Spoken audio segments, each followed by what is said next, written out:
Okay, good evening, everybody. Thanks for coming out. With the weather in the South Towns, I didn't know what our attendance would be tonight, but we've got a good crowd here. Just a couple of quick announcements. Saturday, the Stream Explorers Christmas Party will be held at St. John Paul II Parish in the town of Evans. It's Lakeview. Lakeview? Yeah. Yes. Okay. And it's free. It's from 9 to 11. We're gonna have some refreshments, some gifts to give out to the Stream Explorers. And if you can make it out, or if you know some young people that are interested, come on down. And Jim, do you need any kind of preliminary head count or just show up? Yeah, just show up. Okay. All right. And then speaking of Christmas parties, 2 weeks from today, we will be at the Duff's in Orchard Park, not the one over here, from 6 to 9. Our chapter Christmas party is open to everybody. We're looking for a $10 donation. It'll get you all the wings, all the beef on wick, and refreshments you can handle. Come on down. We did a trial run last year and it worked out pretty good. And you know, it should be a nice night, and hopefully you guys can make it out there. Do you want to RSVP for that? No, it's the restaurant, so Okay. yeah, just show up and we'll take it from there.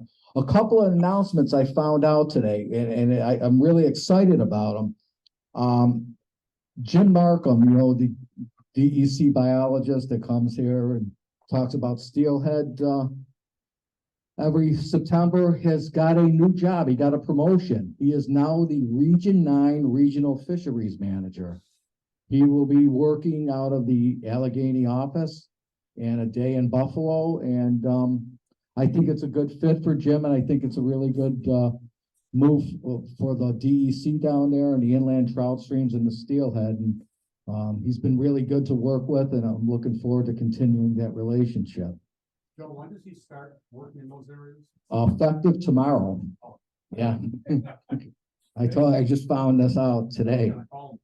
Yeah, but he might be down in Allegheny tomorrow, but he's available. And then, do you guys, I don't know if you know Tom Hoffman. Tom Hoffman too finally got into the U.S. Fish and Wildlife Service.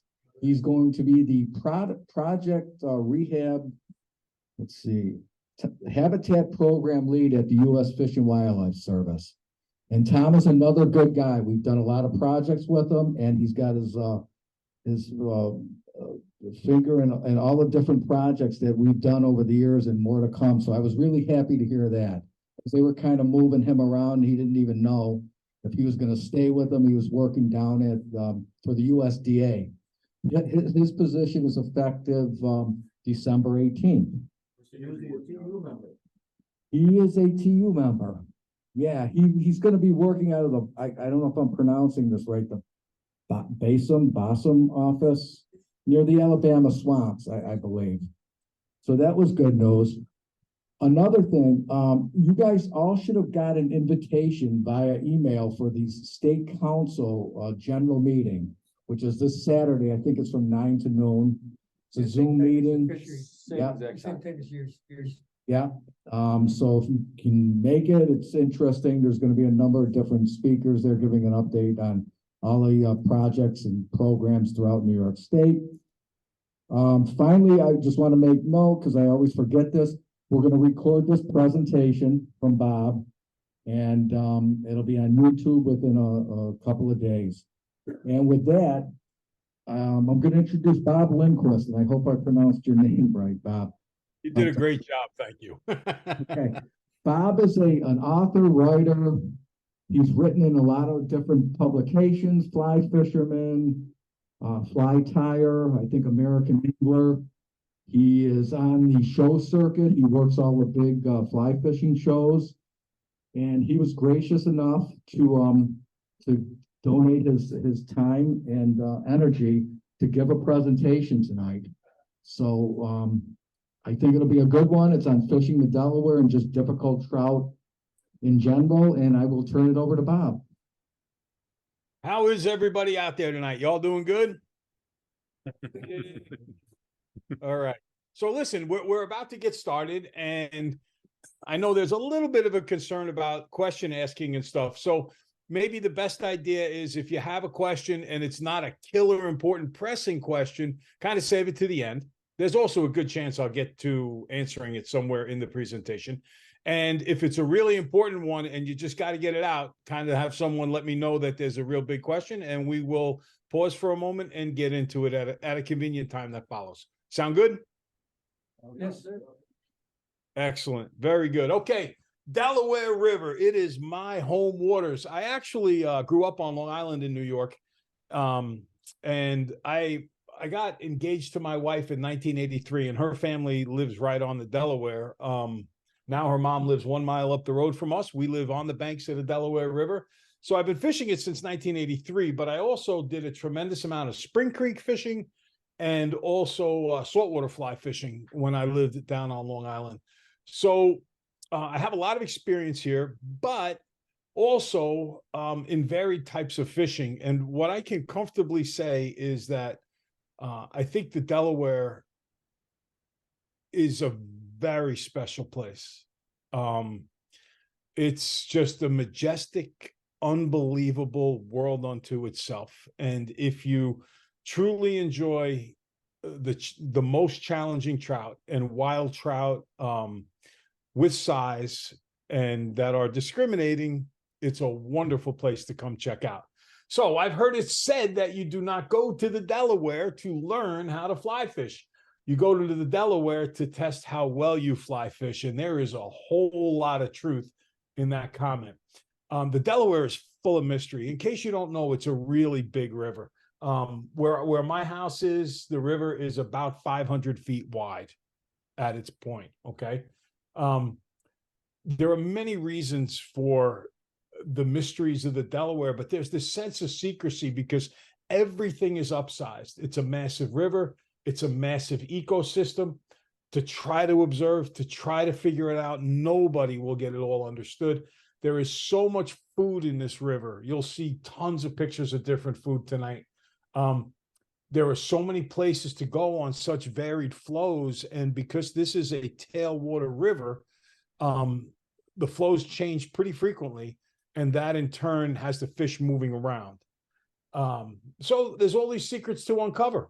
And I think we should start doing that right now with a video all about seasons on the Delaware and all the possibilities of what it is. I am working on a sister presentation. There's some skills and techniques in this one. This is more about what opportunities are on in the river. In the future, if you want, we can do something with the techniques on the river, because this is a very demanding master. And the skills it teaches here apply to pretty much any river that you would go. Now, I had this buddy up in Albany who was telling me all about how a local fly fishing international chapter was going to go to a certain location to go fishing. And I had been to that location. It was in New England. And he could hear the lack of excitement in my voice. And he said, well, what's the matter? You know, why aren't you really excited about going to this place? And I said, well, I've been there, and it was a fun place to fish, a beautiful place to fish, absolutely gorgeous. I loved taking pictures there, but the fish were all 14 and 15-inch stocked brook trout. And there really wasn't a tremendous amount of fight. It wasn't very difficult at all to catch the fish. There wasn't a real challenge to it. When you go to the Delaware, there's a challenge. If you look carefully at the two fish that are being pictured there at the moment of catching, those are average. That's not a particularly big fish in the river. So it's a very, very cool place to go trout fishing.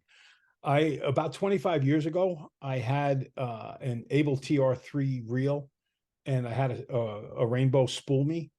And this fall, I had another rainbow. I have an Able SDF reel, a 6.7, and it holds somewhere in the neighborhood of 200 yards of backing.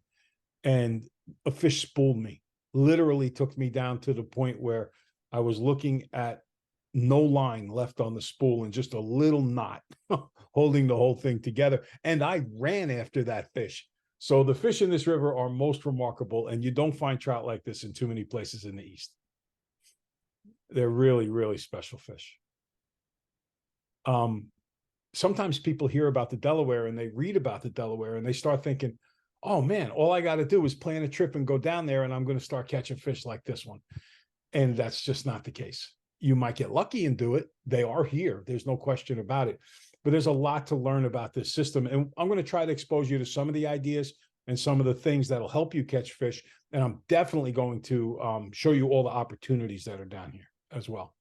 So this is a map of the Delaware River system. And what you'll notice here is that the upper river that you can see is the west branch of the Delaware. The lower river is the east branch of the Delaware. And together they meet at a town called Hancock, and they form the main stem of the Delaware. All three of those fisheries are excellent fisheries. And you can tell by the smaller map, the picture-in-picture map in the upper left-hand corner, where we're talking about in New York State, okay? Now, two things happened in 1964 that constituted a cosmic quake in New York and in the Catskills. The first is that the Beatles landed. The second is that Cannonsville was completed. Cannonsville is the reservoir that forms or oversees the tailwater that feeds the west branch of the Delaware River. It holds 97,500,000,000 gallons, and its flows are used for non-drinking purposes. So that means that the releases are consistent and sizable. Fisheries policies, conservation policies are written around keeping these flows constant. So this is the river with the most fish in it of the three in the Delaware system: the west branch, the east branch, and the main stem. Brown trout on the west branch number between 3,000 and 5,000 per mile, depending on whose estimate you read, and many of them are plus size. There are plenty of 8 and 12, 10 and 12-inch brown trout. There are tons of brown trout the size of the one my buddy is holding in this picture. And the biggest one I ever landed on a dry fly, you'll see a picture of it a little bit later, or it's actually at a merger, was 22 3/4 inches. And every now and then you hear of a 30-inch fish being caught. Okay. The West Branch has something for everyone. If you like to fish nymphs, there are some stretches that are very good nymph water. It's definitely very good dry water. And I really enjoy fishing streamers, and it's very good streamer water as well. So whichever kind of fishing you like to do, it has sections of it that offer excellent opportunities of it. Now, this is a better size fish. This one, if I remember right, was between 21 and 22 inches. But you will be casting dry flies to fish this big every single day if you come down here and fish. Now, that's the West Branch. The East Branch is ruled by the Papacton Reservoir. And the Papacton is the biggest of all the reservoirs. It's got 140 billion gallons in it. Now, the thing that you have to understand about the Papacton, it is, for the most part, the New York City drinking water supply. Very little of this 140 billion gallons ever make it into the river. They actually go in underground tunnels and aquifers that lead down to New York City. Because of that, you don't get the sizable, steady releases that the East Branch gets. And in the spring, when the weather's cool and cold, the East Branch fishery is the entire length of the river. But once you begin to get into the warmer times of year, only the area just below the reservoir is cold enough to have trout. The other parts have smallmouth. And the other thing to consider is that the flow often drops down to 200 CFS. And the East Branch is also a wide river. And that means that it's very technical fishing, extremely technical fishing. Okay. The Beaver Kill, you can see it on the map there. It's kind of directly below the Papacton Reservoir. That famous river in its own right, but the Beaver Kill joins up with the East Branch. And once you get into late June and July, the water is just too warm to support trout in the lower East Branch. So you'll only find them in the upper East Branch. And that is definitely mysterious water, definitely challenging to fish. Okay. The East Branch is excellent, excellent technical dry fly and streamer water. A few years ago, I kept track. I don't normally count fish. There's a handful of times in my life when I've done it, but there's one hole that I like to wade fish on the East Branch. And in one season, I caught 51 fish out of the hole. And exactly 4 of them were under 17 inches. So that gives you an idea of the size of the fish that are generally in the river. Now, the East Branch and the West Branch come together in a town called Hancock, and then it flows for about 23 miles downriver to a town called Callicoon. That's where I live. This is actually one of my dogs, and this is the water right in front of my house. And you can see this is real big water, okay? It's massive, and it can be very intimidating for anyone who comes down and tries to fish it for the first time. Now, my mother-in-law, I told you, she lives about a mile up the road, and this is the view from her porch. This is only about 2/3 of the river. The other 1/3 didn't make it into the picture. This is the view from my wife's cousin's property. Can you tell that I proposed within a week of knowing that my wife had this property? So, this is another section. This is a wonderful, awesome hole right here. And this is your typical width of the river. In this spot, it's probably about between 300 and 325 feet wide. But it is very, very big water, and it's not conducive to wading. So most of the main stem is best accessed via watercraft. One thing about the main stem, it does help to be able to cast. Some people think you've got to throw 90 feet to catch fish. Most people I know, if they're capable of throwing 90 feet, most of the time, darn near 100% of the time, it does terrible, awful things to your leader and drag, and you almost never catch a fish that far away. But you can fish 45 to 60 feet away and do very, very well on the river. Sometimes they're 30 feet away, but 45 to 60, you're in good shape. So generally speaking, you want to be able to cast that far. One of the other things that's really unique about the Delaware River compared to other rivers is that the rainbows in particular, but to some extent the browns, the fish will feed in pods. And if you've ever seen how bonefish with the tide will swim into the tide and work across the flats, and you'll see them tailing, and they kind of just move sideways and then forward and so on and so forth. The trout in this river do that with dry flies. If it's a really powerful, strong hatch, they'll hold their position. Or if they're up in a rift, they'll hold their position just like we would normally expect a trout to do. But when they get into the slower water, and down here we call them eddies, and the eddies can be as long as 1.5 miles, what you'll see is the trout come up in pods of 4 to 6, and then they'll just start cruising, swimming across the surface. As the bonefish feeds on the bottom, they're feeding on the top, and they're moving a little side to side and moving forward. And then all of a sudden, they'll cover 100 feet of water and they'll disappear, and then they'll pop right back up where they started, and they'll do the same routine over again. So one of the things that's very trying is your casting, because you have to cast close enough that, okay, you've got a good chance they'll find your fly, but you can't cast so close that they will spook your fly, or the fly will spook them.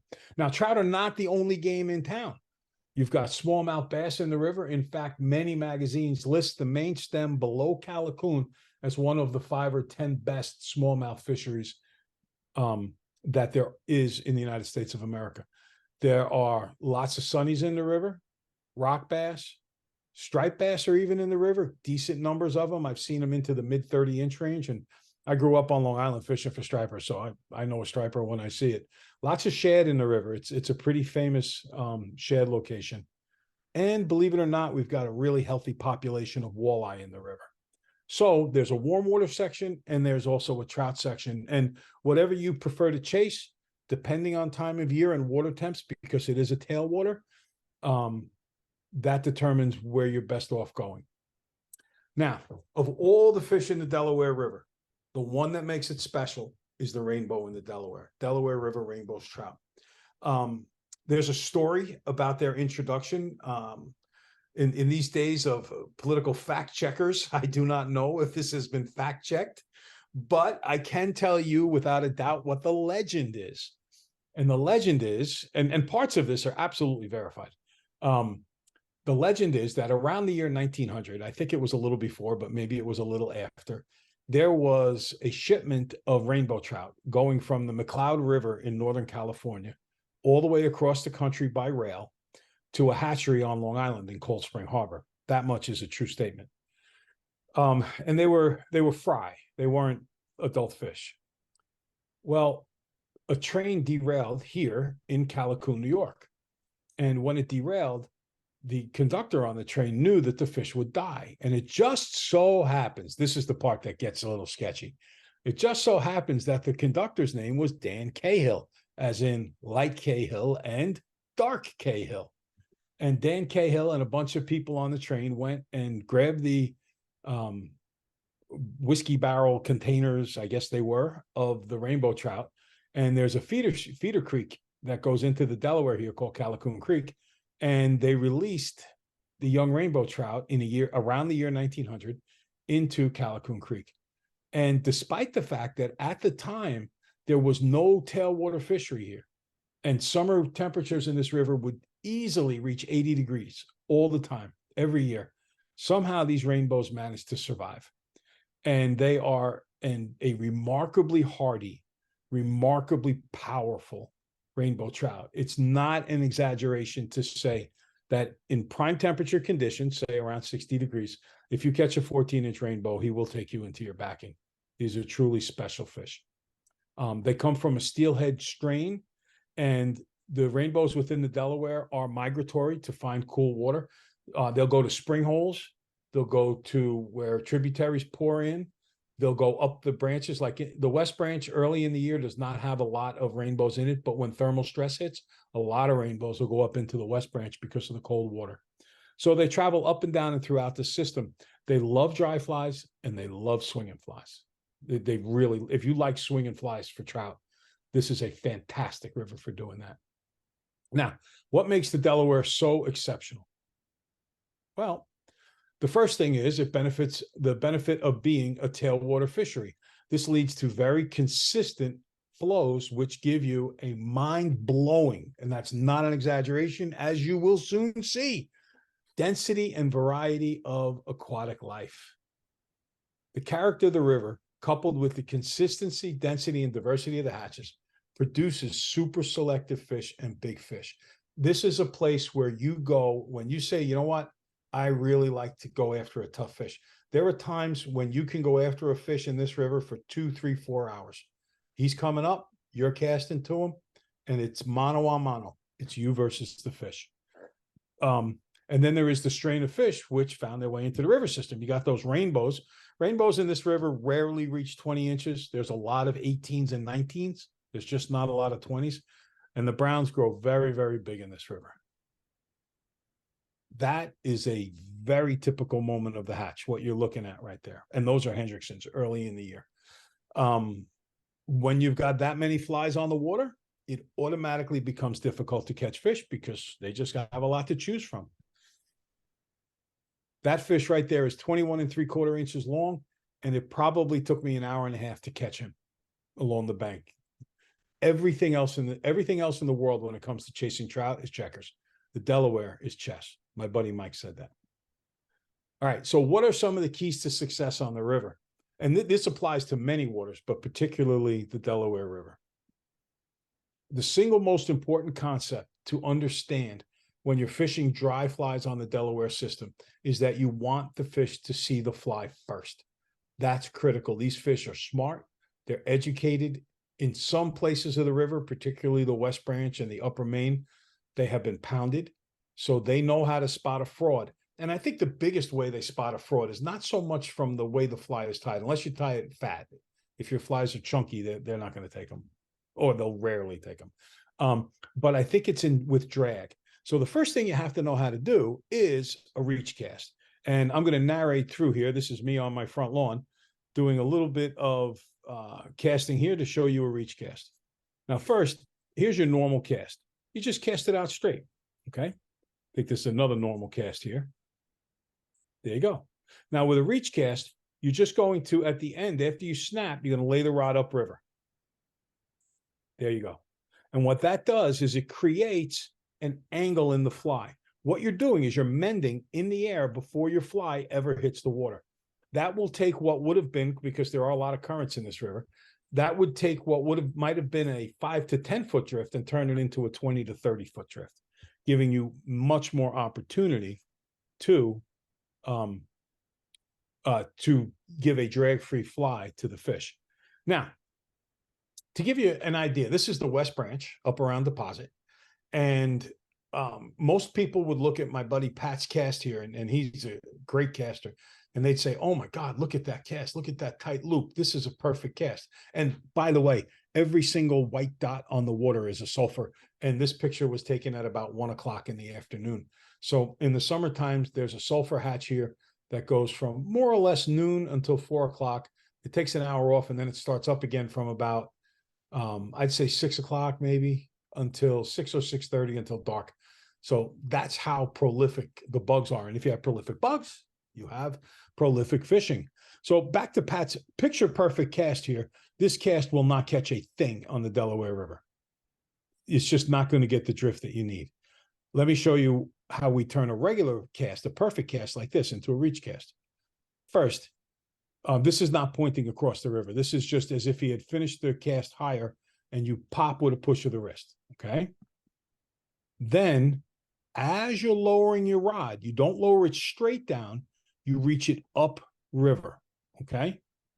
So now you've gone from wherever you were aiming, and you still aim there, you pop your wrist, send the fly on its way, but then just lay your rod up current.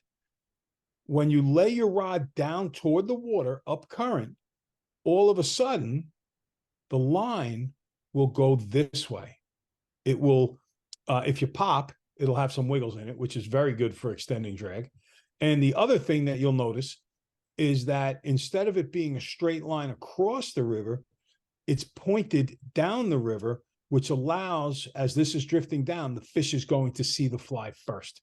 And remember, that's our number one concern for catching as many fish as we can in the river, that they see the fly first. See the fly first, no drag, you've got a really good shot at catching a fish. Of course, you've got to compete with all the little white dots on the water, but you can still do it. Okay.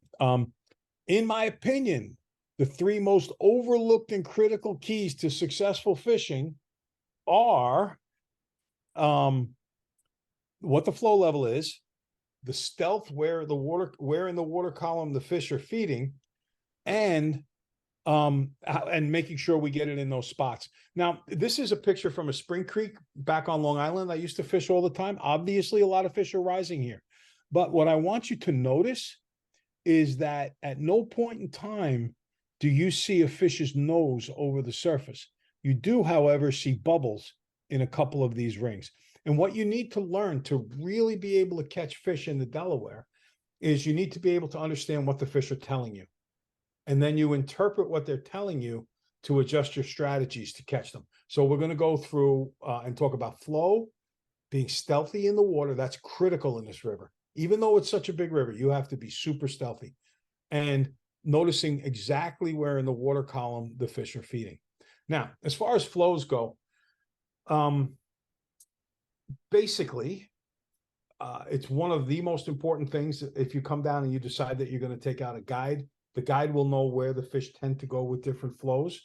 But the flow is going to push the fish into certain areas and concentrate them in those areas. And then you need to be very, very quiet as you approach them. One of my absolute favorite places to fish in this river, one of the places where I hooked the fish that spooled me with 200 plus yards of backing plus the line, is maybe 200 or 300 yards below my house. And it's a tail out, and there's about 1 foot to 1.5 foot of water in there. And if you push water, you will never get a shot at these fish. They're just gone. Every time you get close enough that you can do a 50-foot cast to reach them, if you push water, they will move another 20 feet away. So you're still 70, 75 feet away. So you've really got to respect moving slowly and quietly. My general way of doing this is, if the fish rises, I take 3 of the quietest steps I know how, and I stop and I wait for him to rise again. And then 3 more of the quietest. And when I'm comfortable with the angle toward him and the distance, then and only then will I begin to start fishing. If you kind of charge toward where the fish is, you can forget it. You'll never catch the fish. Okay, so this is a rise, what a lot of people would see as a rise. This fish is not taking dry flies, okay? What you are looking at here is the dorsal fin of the trout. He's actually taken the bug just under the surface and he's turning and he's about to go back down. This is like when a dolphin, you know, we see when the dolphins swim with their fins out of the water, or a shark cruising. They're not on the surface, they're just below the surface. All right, so now we are going to try to identify rise forms together. And this is really critical. That whole idea of fly first, that's definitely a Delaware thing, and I'm sure it applies to some rivers up by where you guys are fishing. But this rise form thing applies anywhere where there are hatches and trout feeding to them. So first, I'm going to let them play through at normal speed, and then I'm going to go through slowly, and we're going to try to digest it better. Okay. All right.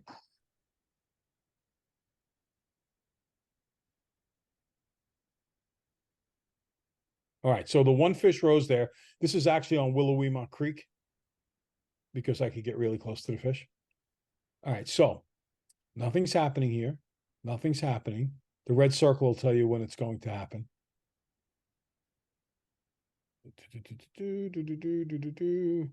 All right, so if you take a look right here, see how you can see the fish's head above the water? Right, can everybody see that? Mm-hmm. Yeah, that's really important. Also notice the little white wink in the middle there. That tells you that the fish is actually taking a bug on the surface. So you would want to fish a dry fly to that fish. Okay, now here's same pool. Okay, and I'm going to play at full speed and then we'll go back again and watch.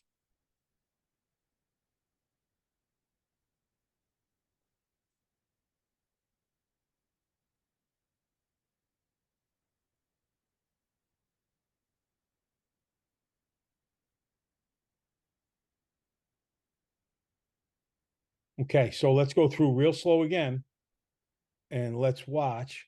So in that circle, look and see if you see a nose above the surface. No, all we see is a disturbance. So that fish is actually taking under the surface. It's not taking on the surface. Okay, we'll keep moving over to here. Again, we know a fish is going to rise. There he is. But I'm looking and I see a disturbance. I don't see a head. I don't see a mouth. Okay. And then we come down here.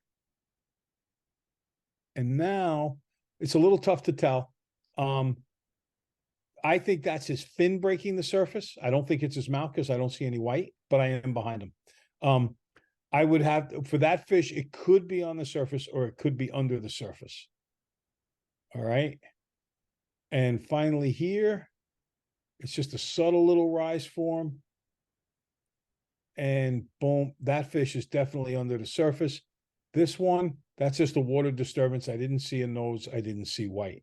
So when you begin to look for those rise forms, when you see fish that you think are rising, if you see white or if you see bubbles, that's telling you, hey, that fish is breaking the surface. It's taking something that's sitting on the water. On the other hand, if you see a disturbance, that fish is turning and he's actually feeding under the surface. It's a very famous thing also when you see the dorsal tail, dorsal tail, dorsal tail. We call that porpoising, and that fish is feeding under the surface as well.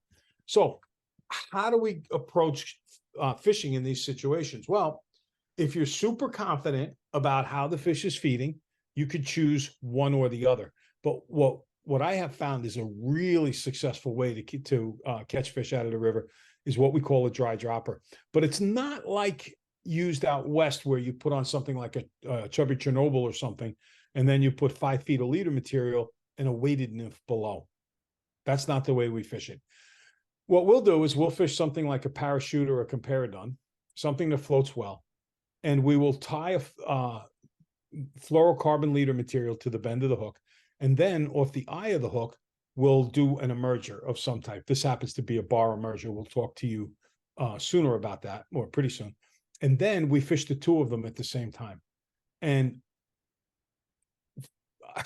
This is going to sound strange, but it is the truth. And if you begin fishing this, you will realize it. If you cast this to a rising fish, first off, you're going to catch 4 or 5 times as many on the emerger as you will on the dry. And many of those times, well, 2 things will happen. One, it'll be like you're a little kid fishing bobbers again, and all of a sudden the dry fly just disappears. Then it's obvious that they took the emerger underneath. The second possibility is that you will swear that the fish took the dry fly. And then when you get them in, you'll find it's the emerger stuck in the corner of his jaw, a perfect hook set. So he actually took the emerger. And what you saw to the dry was that turn, all right, that turning under the water. The dry dropper, the best times to fish a dry dropper when you see splashy rises, because splashy rises are fish that are chasing bugs, and they're chasing bugs from the bottom toward the surface.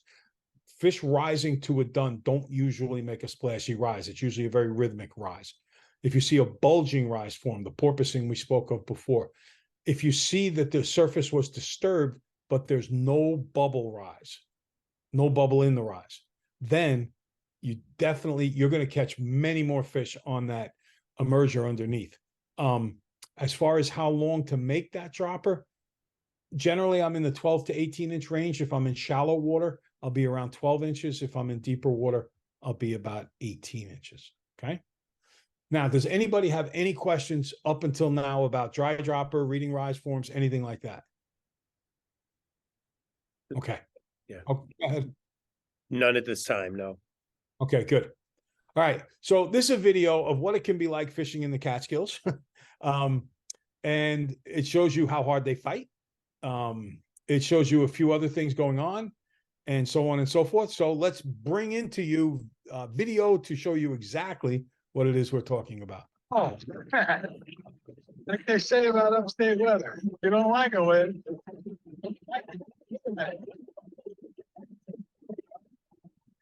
A couple of times in the middle of this rain, and we're going to hopefully get a just.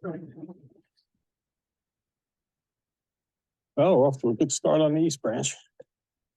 Oh, I shouldn't have said that. A nice fish. Whatever it is, it's almost in the backing. I'm going to chase it a little bit. That's the backing.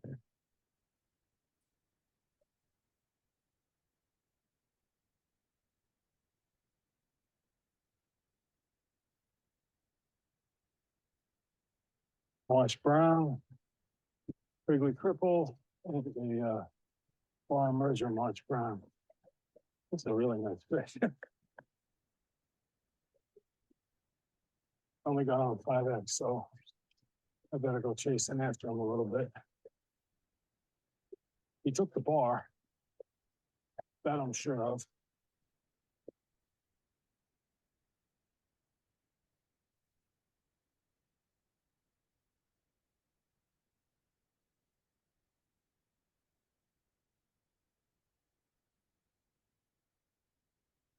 Hopefully I don't lose this guy. Unbeknownst to me, there was a root wad in the middle of the river that the fish had wrapped around. That's how I lost the first Trip up Steve. I don't lose this one though.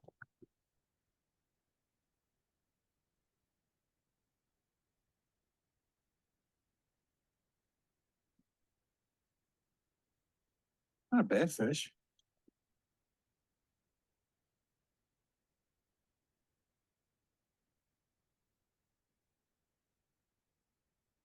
Same thing, bar merger, March Brown bar merger. You're going to get a good shot to see the dry dropper as he's coming in.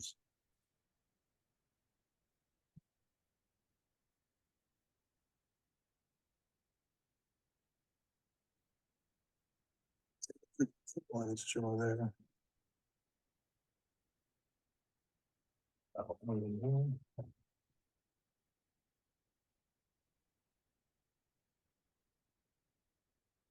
Oh, who's that fly?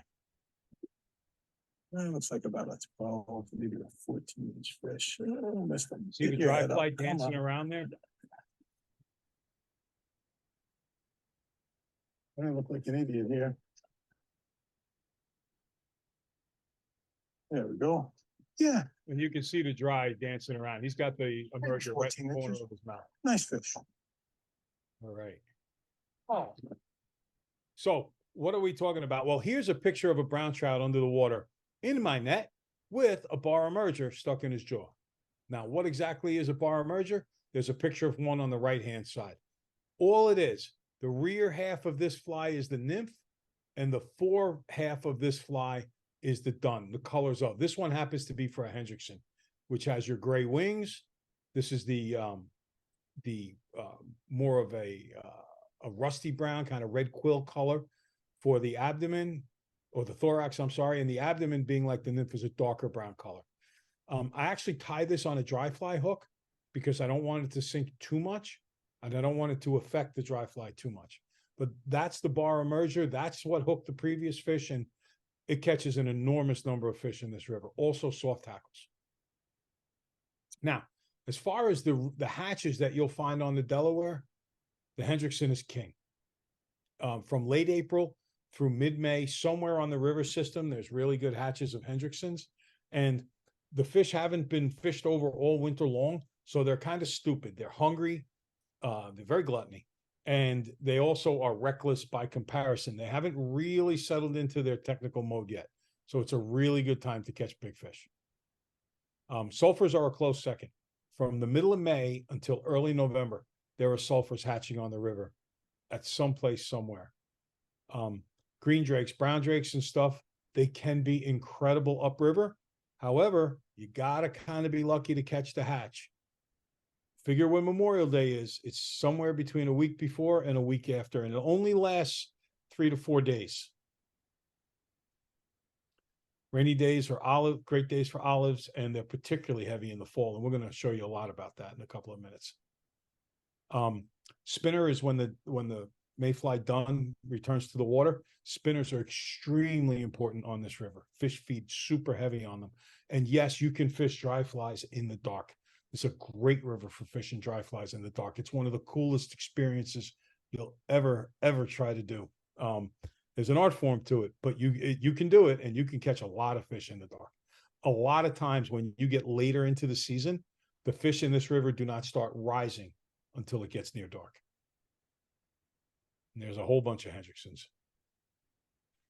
And on the surface, this time we have the really big ones are green drakes, and there's a mix with invarias, and we've got some little olives and so on and so forth, all on the water. You can take a look here in the front, and those numbers of bugs go all the way up as far as you can see. And when you catch a fish to one, you get a nice toothy grin like my buddy John Pecorum. Now, what are some successful mayfly dry fly styles? I like to call this a parachute, whatever. It just has a shuck at the end. You can split the tails. That's not a problem. They take those too. That shouldn't have happened. Generally speaking, fish like dry flies in the film in this river. They like them a lot more in the film than they do up on top of the river. And the shuck helps accomplish that. This next one in the middle is called a sailboat dun. This is a really good fly. This fly catches a lot of fish. You don't fish it in the faster water. It's not made for faster water, but it's an excellent fly when the fish are being very discriminating. And this fly here is called, we call it an unusual. My buddy is the one who designed it. If you know the fly, the usual, we just make it more imitative, or my buddy does. The tail is made out of snowshoe fibers to form a shuck. The wing is made out of snowshoe fibers, but in the usual, you make the body out of snowshoe rabbit. Also, for this fly, you just take and put in whatever the body is of the bug that you're trying to imitate. So those are some really successful mayfly, dry fly styles. Also, a compare dun was born on this river. It's another very good fly. And then here's a bar emerger in 3 different styles. This is a light Cahill on the left, Hendrickson in the center, and a sulfur on the right. So all you do is adjust size and color pattern for the particular hatch that you're going to encounter. And this is the fly that you fish down 12 to 18 inches below the dry fly. And you can see this guy has a Hendrickson bar emerger stuck in the corner of his jaw. This is a Quigley cripple. A Quigley cripple is an excellent fly on the river. Cripples are very, very, very important on this river. This is one of several cripple patterns that will work really well for you. And this fish has a Quigley cripple in the far side of his mouth. This is actually a fish that took a green drake Quigley cripple. The last type of fly that you're going to want to have in your assortment of mayfly patterns is some kind of an emerger that sits right in the film. This fly, my buddy calls a bum, which is short for Bob's usual merger, because I like to fish it a lot. And it's basically the same thing as a bar emerger. In the rear half is the nymph, the front half is the thorax area is the dry fly. But instead of putting it under the water with a wing of hen hackle or a quill or whatever, we just put a little tuft of snowshoe on there. And that snowshoe will float, but the rest of the fly will be under the surface. A deadly pattern on very tough to catch fish. Again, just an enormous amount. I mean, look at all of those bugs. And that's how the fish in this river get so big and so fat. By the way, you could see the one rise form that's closest, you could see the bubbles left behind. So he took a dry. The other one, I don't see, and I highly doubt that fish took a dry because of how much water is being pushed when he rose. Now, to give you another perspective on hatches, do you see the yellowy cloud in the air in the middle there? Mhm. Those are all spinners, and they're just waiting to fall. And this is my buddy Craig Stewart. He's in his 80s, and he's waiting for him to fall too, because he knows what's about to happen. All right. Now, we mentioned summer sulfurs before and those afternoon hatches. I'm not fibbing.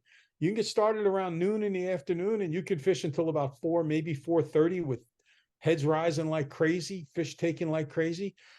Then there's a little bit of a lull. If you know where to go, there'll still be fish feeding during that lull. And then it'll start back up again at about 6:30 again at night. Okay. The sulfurs really are a tricky thing. These are hatching at the same time on the same day.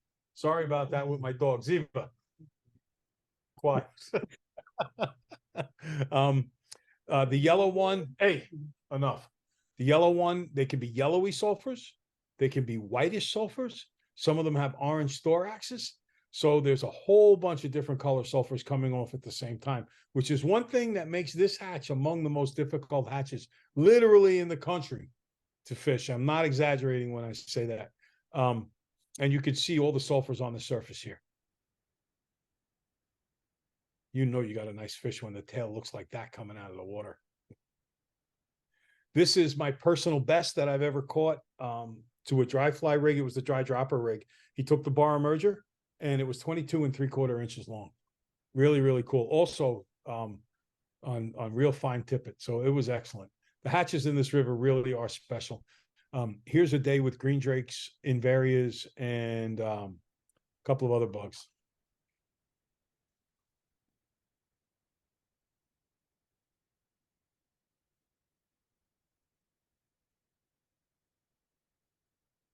Okay, that's one side of the boat.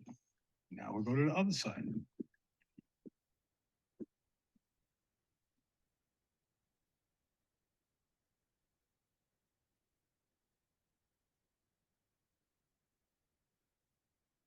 That was a good fish. Yeah. And you can see all the bugs on the surface right there.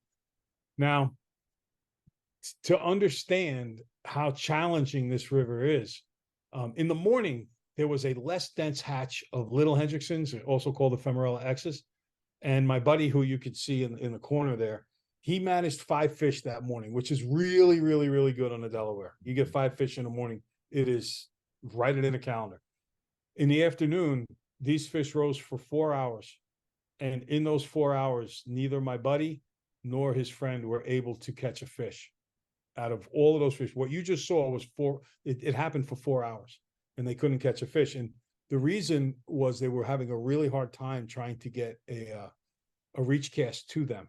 But as soon as I did take 2 casts, and in 2 casts with a reach cast, I managed to hook a fish on each cast.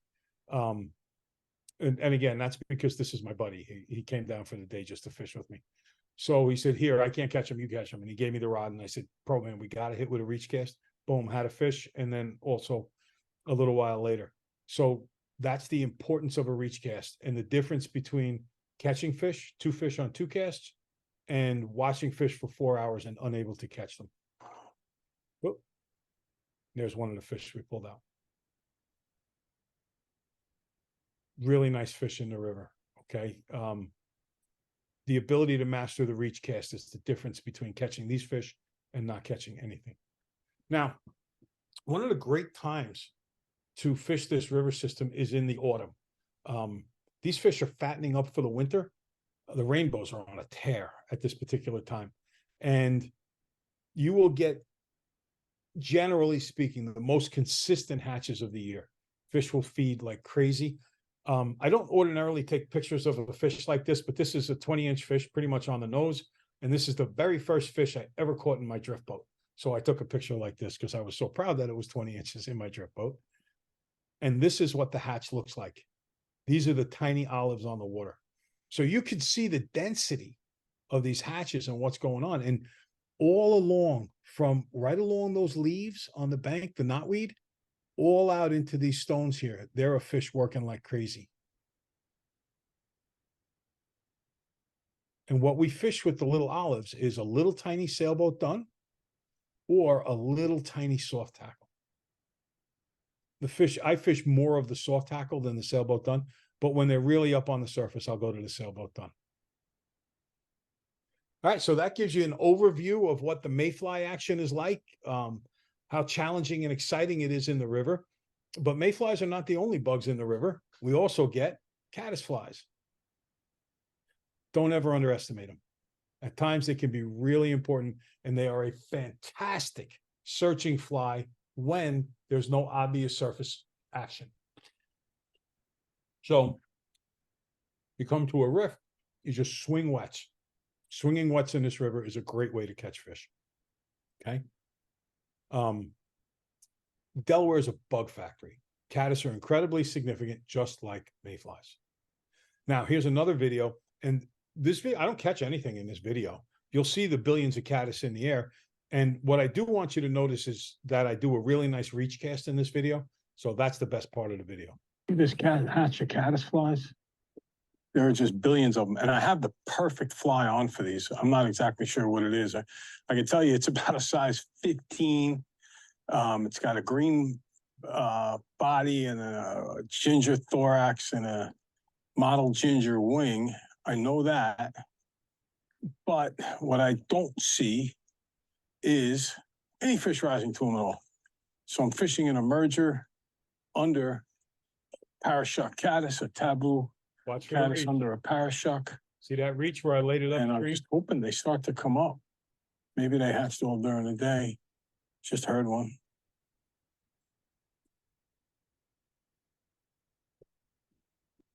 Typical Delaware scenario. Hopefully they come up and start working soon. Okay. So as far as emerging caddis go, the rainbow really love them. You'll get browns on them too. I personally, there are 2 patterns I use a lot. One of which is like this one on the right, which is modeled after the LaFontaine caddis, where you're really getting that translucence and that shuck around the bug. That's super effective. And then this is what autumn days look like on my oars when I'm trying to row because there's so many caddis out there. Here's a quick little video. If you think you've seen caddis before, I don't know if you get caddis like this up there. I know they do out west, but here we go. Ready and go. I have a few caddis flies. Cool night of fishing tonight. Nobody wanted dries. Everybody wanted that caddis pupa wet fly, casted across, up and across, maybe slightly down and across, a little bit of action. I really do love fishing wet flies. I enjoy it greatly. There's a lot of very advanced skills that can go hand in hand with fishing. When fish are up on those caddis and they're rising, because more often than not, they're taking them under the surface. And you fish a wet fly like a dry fly. and you kind of maintain contact with it as it goes through. It can drag a little bit. I actually give it a little bit of action. And you'll feel just like if you fished and you know what it feels like when there's a leaf on your line, you almost feel that. And then you just give like a wrist check. And if when you do that, you feel more weight, then you set the hook. But you're literally casting a fly, you're fishing it subsurface to a rise form, and you're trying to maintain contact enough to know when the fish took your fly. And when you get good at that, it's a really uplifting and super cool experience. And the fish will do well. Now, I have a hatch that I personally struggle with. It's an early season hatch called the apple caddis. And my buddy Eric here, he uses my flies. I tie him for him, and he obliterates fish on this hatch, and I can't do it. So I don't know what it is. They have me cursed. This is a picture of another friend of mine, Mike. And what he's doing here is, you can tell it's not quite dark yet, so that you don't really have a big mayfly hatch going on. But he's fishing the end of a riff with swinging a caddis pupil wet fly type of thing. And he's hooked real solid into a fish. This is a great time to just search the water with a wet fly. And, you pick 2 fish, maybe a third fish before the real dry fly action starts. On this river, if you get 2, 3, 4 fish in a day, you've had a nice day. You start getting 5 to 7, it's really a very nice day. And every once in a while, you have a spectacular day where you're into like the mid-teens or better, but they're very, very, very rare. So here's your caddis emerger with that LaFontaine style. It looks like a shuck around it. And the other fly, that's a fantastic caddis imitation that I strongly recommend that when you go home, you check out on YouTube. It's called the Taboo Caddis. That's a picture of it right there. It's the one in the gray box. This is a deadly fly. It is a fantastic fly. You can fish it like as a nymph, as a wet fly. You can swing it. You do anything you want with it. This fly just flat out catches fish. Oh, and you know what I meant to say too is, coming up, we're going to get to some summary slides. And when we get to those slides, I'm going to pause for a little bit. And if anybody wants to take out their phone and take a picture of the screen, then you can kind of have notes from our presentation. Okay. Swinging caddis pupa absolutely rocks in this river. It rocks everywhere. And if you can learn to dead drift it, fish in the dry, like I was talking about before, ooh, you are taking a step up. That's what I mean about this river tests how well you fish. When you learn how to do that, you're really, really, really good at what you do. And the rainbows, they love it. All right, other important tidbits. So this is a good summary slide coming up. Stoneflies, there's an excellent golden stonefly hatch on the river. The big salmon fly out west, its Latin name is Pteronarcis californica. We actually have one called Pteronarcis dorsata. It's in the river. It's bigger than californica in terms of its size, but there's not a ton of them. So it doesn't really generate a great feed like the golden stone does. The golden stone is generally around the first week of June. Some underrated hatches on the river you don't hear people talk about too much, but are excellent hatches. Little Hendrickson, which is also called the Ephemerella X, Pink Cahill, Light Cahill, and the Potamanthus distinctus, which is the yellow drake. Those are all very productive hatches. Like on the Farmington River, which is a really good river in Connecticut, the end of August sees plenty of flying ants. But on the Delaware, they tend to have decent size. By that, I mean, say from 18 to 22, which is not great, but it's not bad. If you go to the Farmington, you need a freaking electron microscope to see them. And it's really, it's like at some point you're like, oh man, if I get just one fish today, it's been a great day. I don't really do well with tricos in the Delaware system. I know every now and then somebody says they have a really good day. I've seen them, but I've never had a good day fishing to tricos on the river. But the little tiny olives, which are just as small, excellent. I've tons of great fishing to that hatch. So if you like to fish little flies to big fish, if that's something you're into, the Delaware, October, end of September, early to mid-October, maybe the third week of October, excellent time to come down here. And there's a golden stone right there. One of the things I never knew about golden stones, I'm into birds now too. I like to take pictures of birds. And the birds capture golden stones for like a month after they hatch. So they don't, they don't live a couple of days. They live for quite a while after they hatch out of the river. All right, now we get into the next part of the day that I've really grown to like a lot over the last 2 or 3 years. And that's fishing streamers on the Delaware. Okay. Great streamer water, truly great streamer water. If I fish primarily streamers in a day, we typically get, if we fish the main stem, you'll get about 5 fish. And if you fish the West Branch, you'll get a lot more than that. West Branch has a lot of trout in it. Also has a lot of anglers. So we talked about mysteries and secrets of the river before. This fish was caught in May. And look at all the eggs that are dropping out of them. Brown trout don't spawn in May. So he's not spawning. But there were eggs, something spawning. Is it possible that it was shad? Maybe, but I don't know. I didn't see any shad that were emerging on this particular day. Could have been suckers. I don't know, but he's in there chewing on eggs. So just like we get the steelhead to come up into our rivers and, they're following the salmon and they're eating the salmon eggs. Well, the trout in this river are doing the same exact thing with whatever's spawning in here. Now, both browns and rainbows will take streamers, but you'll get a lot more browns when they do it. I'm a big fan of deer hair headed flies. We'll talk more about those in a little while. And this is my buddy. If you've ever heard of on YouTube, a guy named Trout Tornado, his real name is Brian Walensik. He's a really good friend of mine. We fished together a bunch, and he really loves streamers. There's a pretty brown that he had caught a while back. All right, so this is a briny mud, and I'm a big fan of muddler type flies. I used them in the salt when I would fish for stripers and bluefish and albacore. I use them for smallmouth. I use them for trout. It may not look like it, but this is a 20+ inch trout that slammed this particular briny muddler. All right, so I'll talk through these, and if you want to take a picture to snap it, then it'll summarize most of what we've done so far. So if you're going to get one key for catching fish tonight, it's that your chances of catching a fish go way up if the fish sees the fly first. Very, very, very important. And the reach cast is a critical component of getting the fly to the fish first. If you're fishing dries, which is what most people come here to do. If I was coming to the Delaware, I would come here to fish dries or streamers. You base your fly selection on rise form. The fish is telling you what he's taking.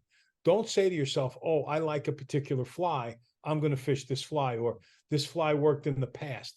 Every day is a different day.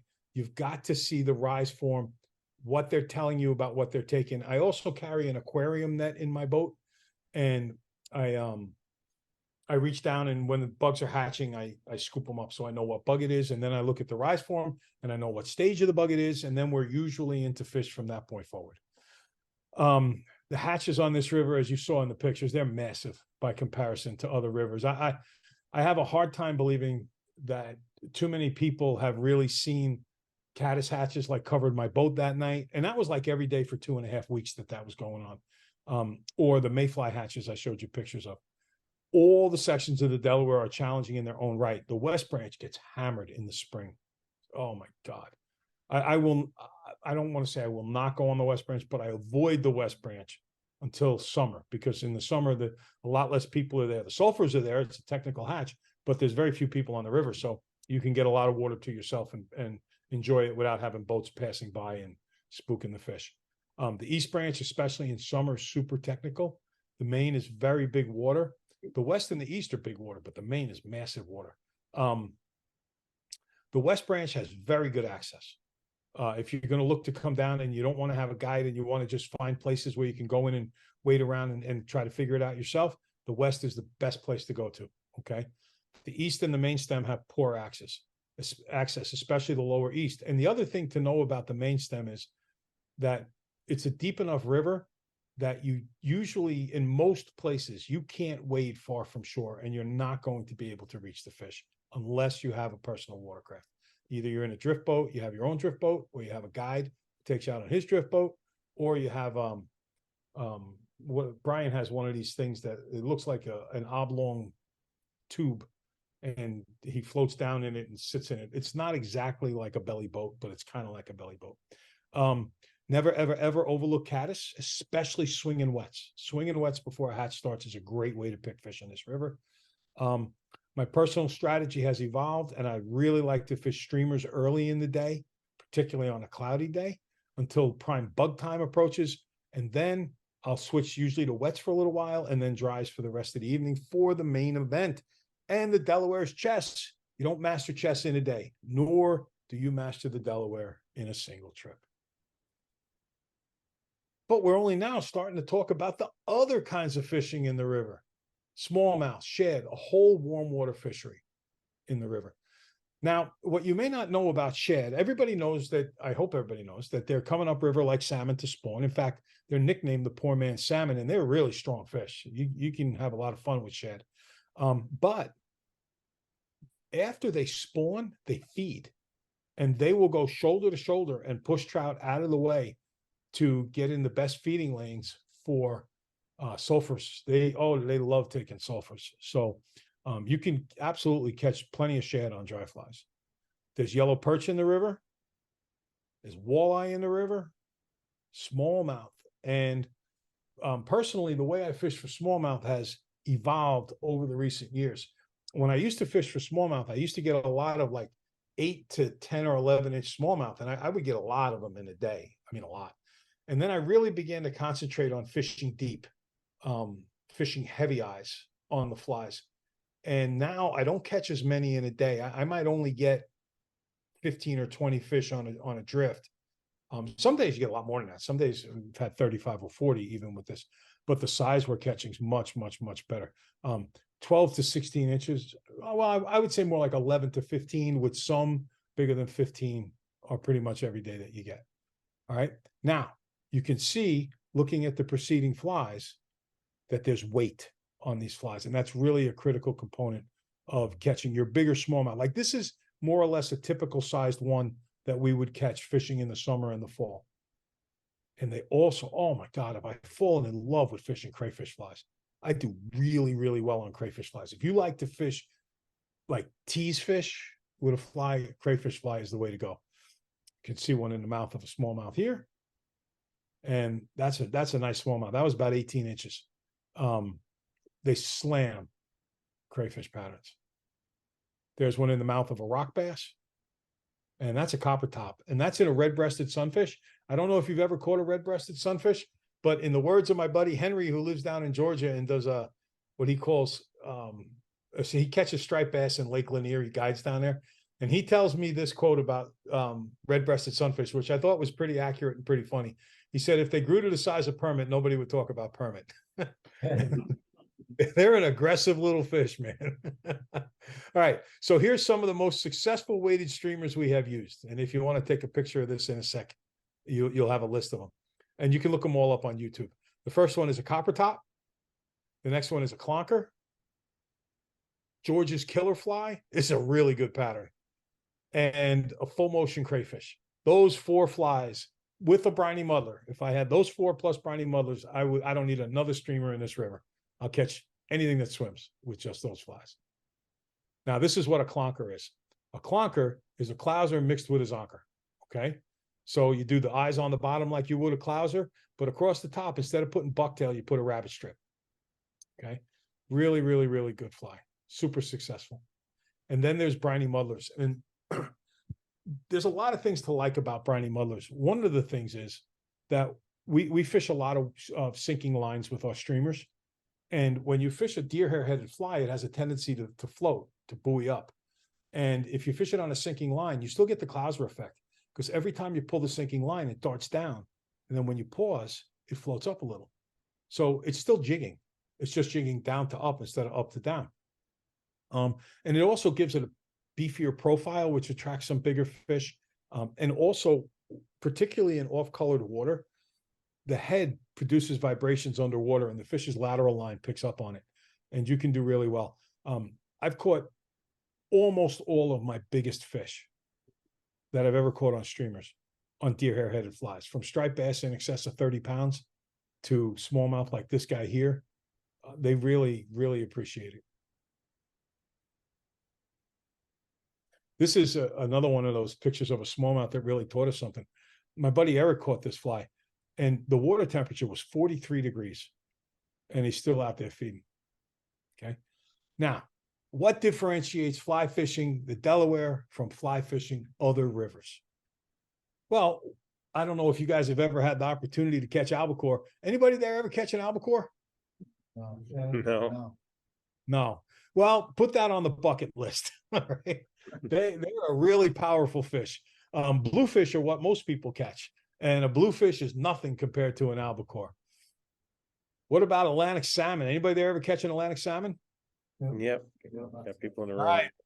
All right. So do you remember what it was like when you hooked into one of those? Yeah, it's definitely like a whole new world compared to most fish that you're going to catch. What is your why? This is really the key slide as to whether or not you want to invest time and energy to come down to the Delaware River. Why the Delaware? Well, do you want to play piscatorial chess against the finned Bobby Fischer? Okay. Are you looking to commit to a love affair with the river that will draw out of you more in the way of fishing than you ever knew you had? Are you prepared to get your ass kicked and get yourself back? Are you prepared to go mano a mano with wily wild fish who will settle? I mean, if you do the slightest thing wrong, they're not taken. And if you do the slightest thing wrong, you're not going to land them. They're going to break you off. This is just the way it is in this river. Are you ready to swim flies through its mile-plus long pools, praying to connect to a mystery? There are so many rocks in this river that are the size of a Volkswagen Beetle.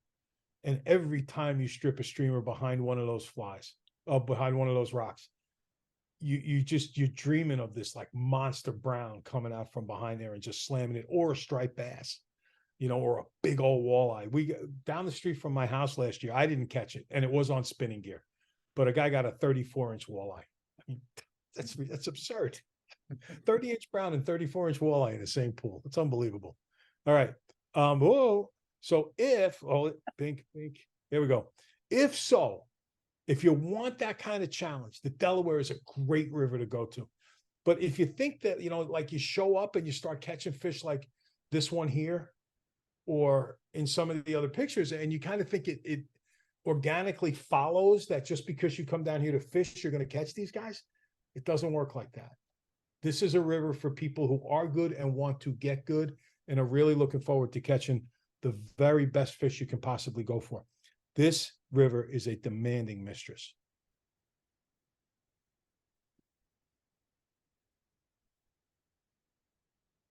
And we put them all back for you too. So they're still waiting here.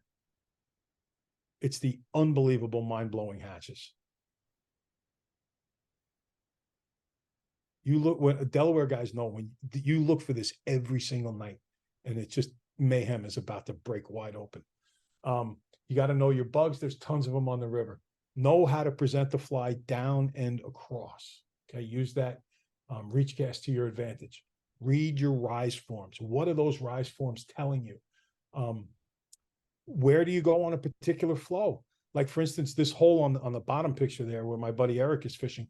If the flow is between 300 and say 750, the fishing's really good.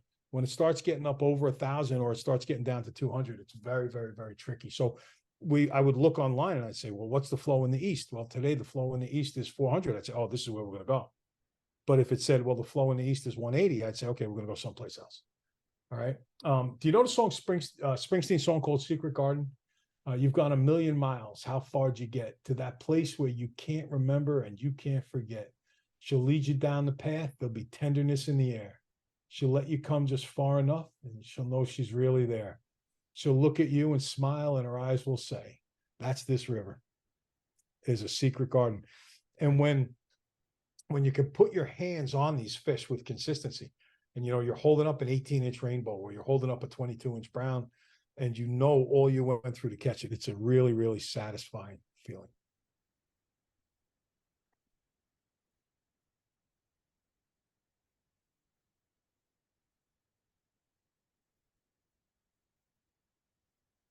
Told you about fishing dries at night. There's a picture of it. And just look at this. We're in the dark and look at all the bugs flying around like crazy.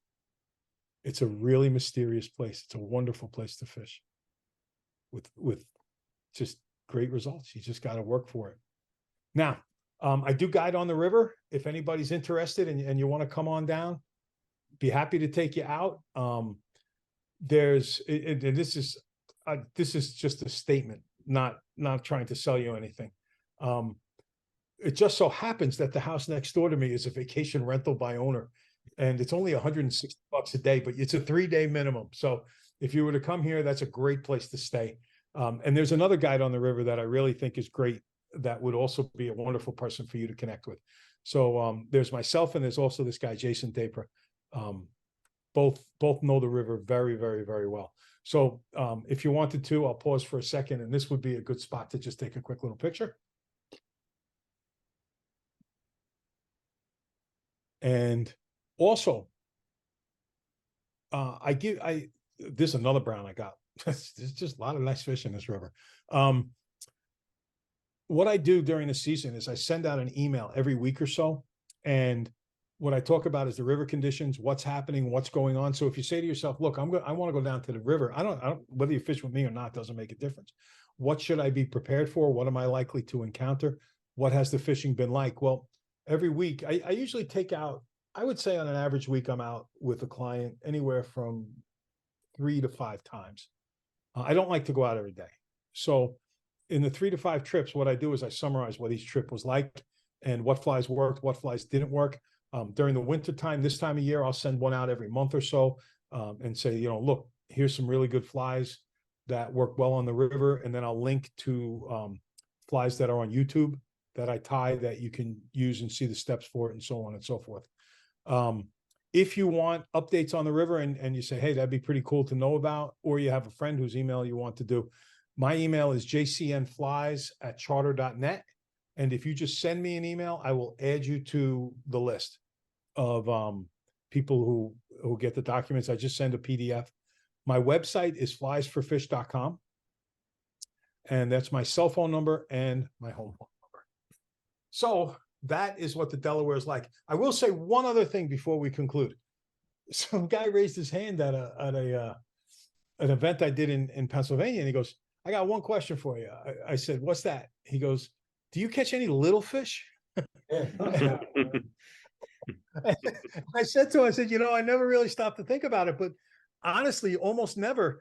And then this year we had tons of 12 to 14 inch rainbows.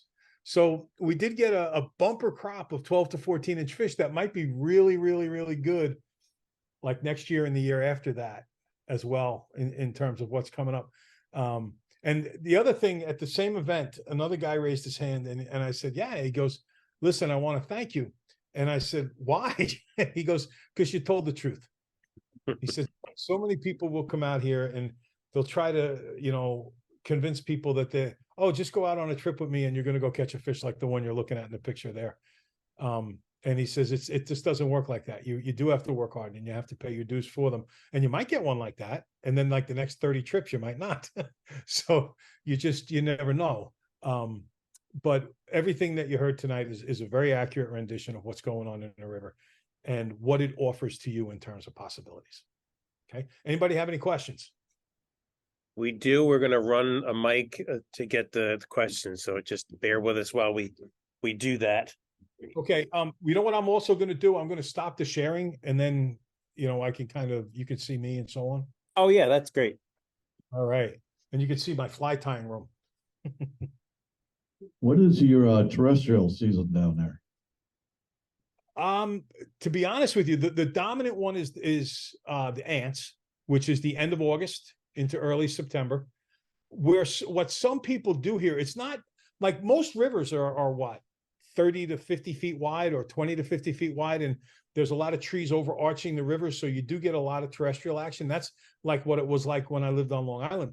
But up here, the river is typically anywhere from, the two branches might be as narrow as 150 feet, but they're often, they're say between 100 and 175 feet wide. And then the main stem pushes 500 feet wide in places. So yes, there are fish along the banks. And yes, you can drop a beetle along the bank in the middle of the day and take fish. But it's generally, there's usually so many bugs on the surface, so many mayflies, so many caddis, that other than some open fields where grasshoppers will blow in the water like out west, or that time when the ants are on the water, the flying ants, it's generally not as prolific a terrestrial fishery as a smaller water would be. Thank you. You're welcome.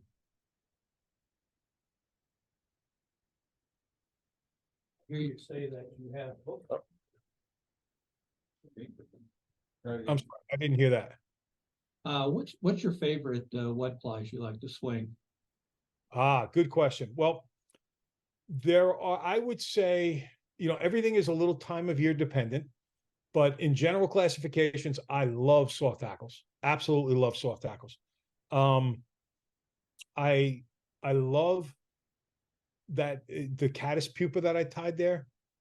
If caddis are around, that's a freaking deadly fly. The taboo caddis is fantastic, but if you're looking for two flies that are classic wet flies that produce really, really well on the river, the first one I will tell you about through my personal experience. Okay, a light cahill. A light cahill is a great fly in this river during the months of June and July. Excellent pattern. And the next one is probably going to if you're really into old time wet fly patterns, you're going to love this. And if not, you're going to scratch your head like, what's he talking about? The best day that I only started guiding a year ago. Okay. Before that, I kept it to my friends and so on and so forth. And then another guide convinced me to guide. It's a long story. But this year was the first year where I guided people for money in addition to taking friends out. So I've been guiding hard on the river for 4 years, but this year, a little cash exchange.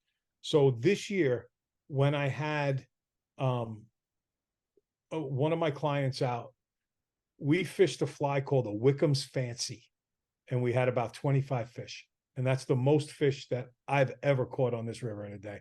I don't think I'll ever have another 25 fish day on the river, but a freaking Wickham's Fancy, which is like this old English wet fly and obliterated fish. So I'd go with a light cahill and a Wickham's Fancy. I'm never without them.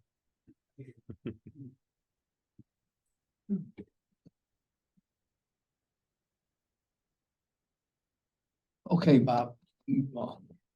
Not so much a fishing question, but Okay. since they put the all year drought season in effect down across the state, have you seen any negative effects or increased pressure, say from December through March or April?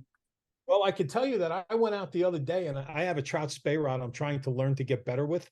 And I had a fish on. I didn't land them, but I had them on. I was very proud. I only went out for about an hour.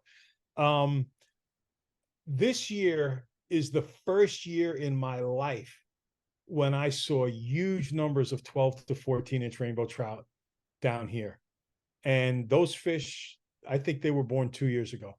So at least with the rainbows, it doesn't seem to have a big impact. I think if you try to take fishing on the Delaware and extrapolate that information out to other watersheds, I think it's very difficult because this really is a very challenging river to fish. And in terms of like anglers disturbing bottom, almost on the main stem, at least, almost no one wades this river. There's a couple of places where that's not true, but generally speaking, nobody's wading. Everybody's in a boat. So they're not going to disturb the reds in any way, shape, or form. And it's such a huge system that the chances of angling impacting an actual fish on the reds is fairly minimal. And the other thing about this river is it's the people who fish this river generally know their stuff, and they generally understand the delicacy of trout populations.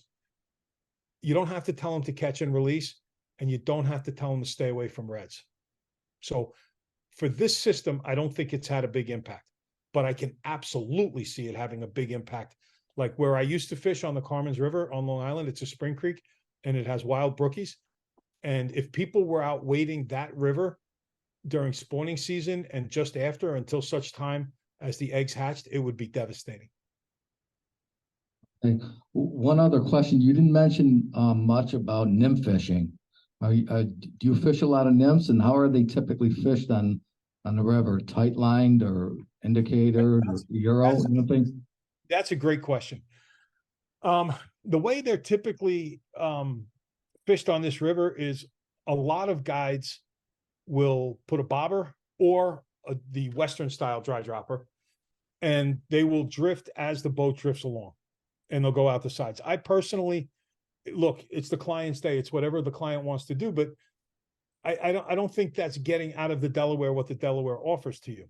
So what I usually do when I take people out who are nymphing is I go up into the faster runs, typical nymph water.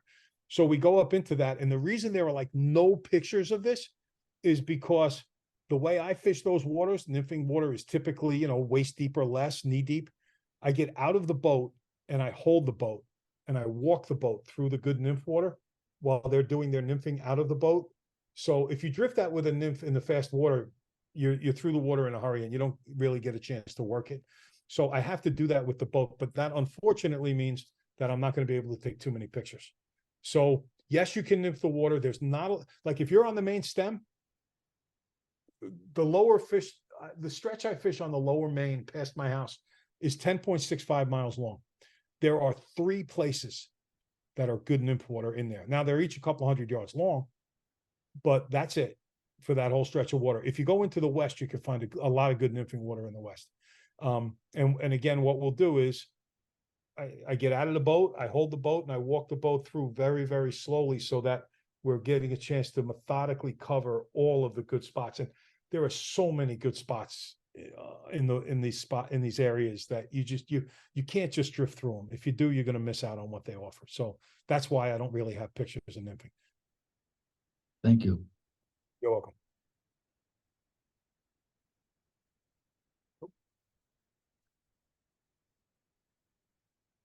We're here up in Buffalo now. If we take a trip down to the Delaware, it's going to be a few hundred miles. What's the most productive time to be down there on the West Branch? Well, how do you like to fish? Usually dries. Okay. If I were to spend my money to go from Buffalo to the Delaware, and I actually bought a dog just outside of Buffalo in a town called Wilson, so I know the trip pretty well. As long as I'm not afraid of really, really technical fish, I would absolutely go down there sometime between July 10th and July 25th. Because you will literally, if you like nymph fishing, you can go out and fish. You can wade to spots, or your guide can take you to spots where you can nymph fish very simply. And you're done with that by about 11:30 in the morning. Or you can fish streamers, okay? And then from noon until about 4:30 in the afternoon, you're going to have dry fly action.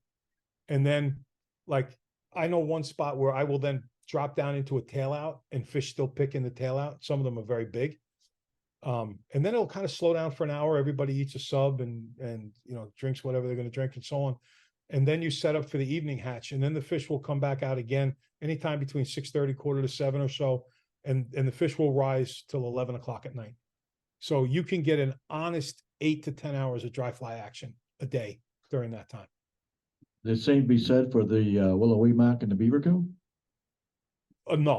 No, those are a few different things. First, those rivers are, there's some wild fish in those rivers, but they're mostly stocked. I love them. I love the Willow. I'm not huge on the Beaverkill. I absolutely love fishing the Willow.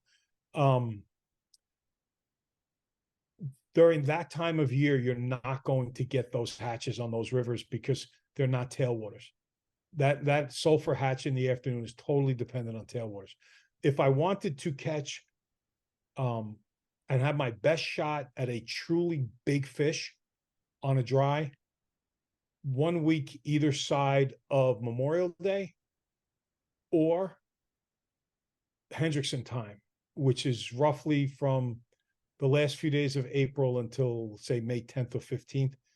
The fish are stupid during Hendrickson time, and you're going to be more successful than, like, say, that sulfur hatch. Now, I told you about the biggest fish I ever caught on there was the 22 3/4. That fish was caught during the sulfur hatch. And to be perfectly honest with you, Joan Wolf literally drifted right behind me as it was going on. And I was fishing underneath this willow, and she goes, "Oh, thank God you're fishing at that willow." And I said, "Why is that?" Because it's a great hole. And I knew it. And she goes, "Oh, I have spent so much money on psychiatrists from fishing that hole." So So it really is a very challenging situation, but I kind of like that challenge. I'm up for it. If you're up for that kind of game and you say, hey, I want to see if I could pull one. There are 7 20-inch fish underneath a willow. At least there were last year. So if you say, give me one of those 20s, you might cast for 4 hours and there's no guarantee you're going to hook one. But when you do, boy, oh boy, there's no taking you off cloud 9. Great, thank you very much. You got it.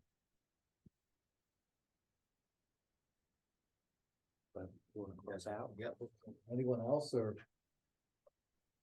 Well, good. Well, guys, I want to thank you for letting me come in. It's a real special place. So if you come down here, if you get the newsletter, I'll keep you on top of things. And if you're looking for someone to show you what's happening where, when, either myself or Jason, we're both good. And there's other good guides too.